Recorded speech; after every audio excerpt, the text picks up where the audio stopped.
beliau Habib Alwi. Ini cucunya. Ya. Jadi Fakih Muqaddam ini yang putih. Nah yang putih ini cucu beliau, anak beliau yang ganas. beliau Habib Alwi.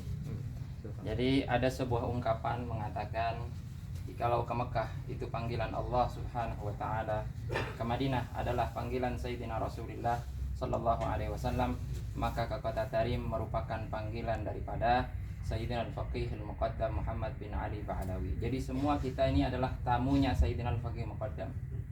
Tamu itu, seorang tamu itu berhak mendapatkan jamuan. Apa jamuan-jamuan yang akan dijanjikan? Yang dijanjikan oleh Sayyidina Al-Faqih Muqaddam kepada para tamunya banyak.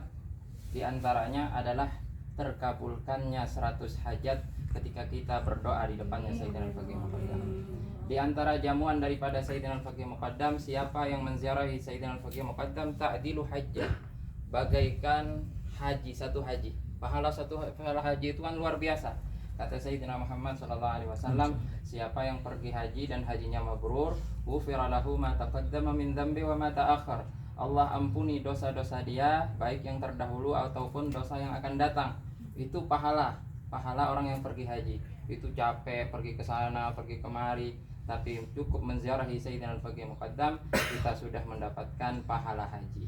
Inilah Sayyidina Al-Faqih Muqaddam, orang pertama yang mencetuskan thariqah Ba'alawi, yang mana asasnya itu ada 5.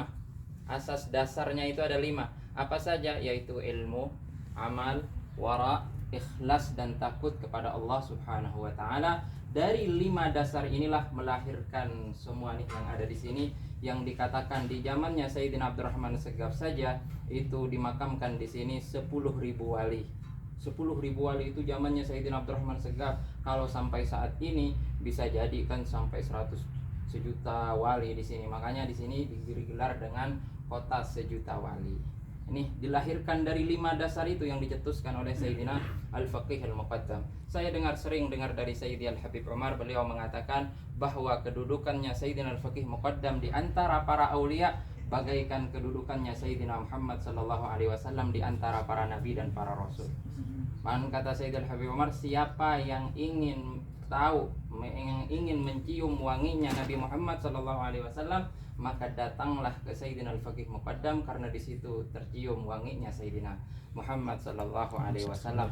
Bagaimana tidak, sedangkan setiap harinya Sayyidina Al-Faqih Muqaddam itu berzikir, menyebut nama Allah dengan sebutan la ilaha illallah Muhammad Rasulullah sallallahu alaihi wasallam, bukan hanya sekali, bukan hanya 10 kali, bukan hanya 100 kali, akan tetapi 100.000 kali per hari.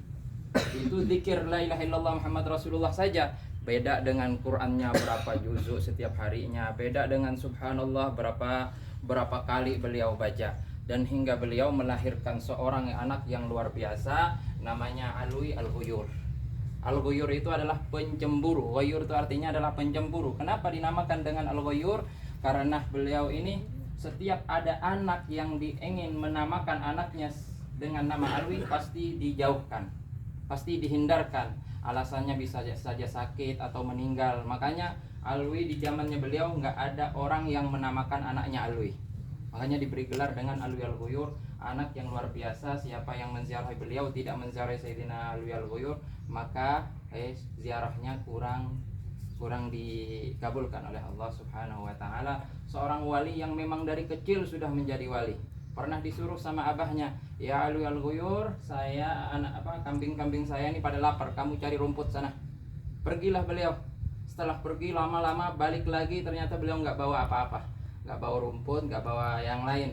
Akhirnya ditanya sama Faqih Muqaddam, ya Alwi, kamu kan aku suruh cari rumput, kenapa nggak bawa apa-apa? Kata Sayyidina Alwi Al-Ghuyur, saya takut dan saya sedih ketika saya pengen memotong rumput tersebut, ternyata rumputnya itu bertasbih menyebut nama Allah Subhanahu wa taala. Beliau dari kecil tuh sudah tahu ini berzikir kepada Allah, ini tidak berzikir daripada Allah. Dan beliau dari kecil subhanallah memang tekun beribadah kepada Allah Subhanahu wa taala hingga beliau lupa menikah.